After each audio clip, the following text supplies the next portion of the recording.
Hai, perkenalkan nama saya Risa Delin Manulang, saya dari kelas 12 IPS 1.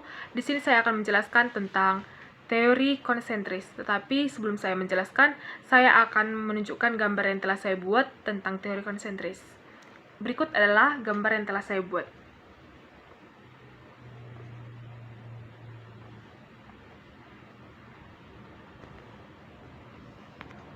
Selanjutnya, saya akan menjelaskan tentang apa sih arti nomor-nomor yang ada di dalam gambar ini.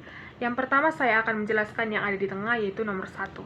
Nomor 1 ini dikatakan sebagai zona 1 atau dikatakan sebagai daerah pusat kegiatan atau DPK. Disebut juga sebagai Central Business District.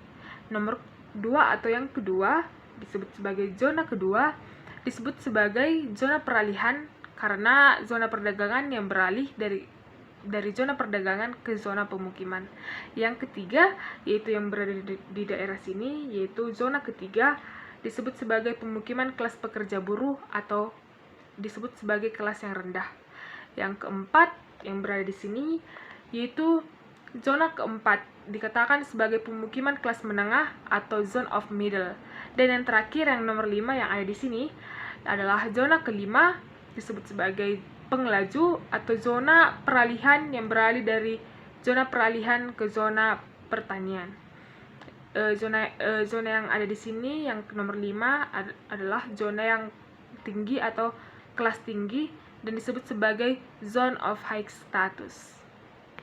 Setelah saya menjelaskan tentang gambar ini, saya akan menjelaskan bahwa teori konsentris itu adalah teori apa.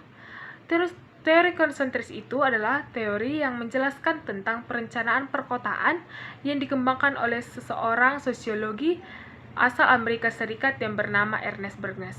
Dia melakukan suatu penelitian, berdasarkan penelitiannya tersebut, terhadap kota Chicago yang dilakukan pada tahun 1925. Sekian dari presentasi saya. Jika ada kesalahan dalam tutur kata, mohon dimaafkan. Sekian dan terima kasih. Dadah!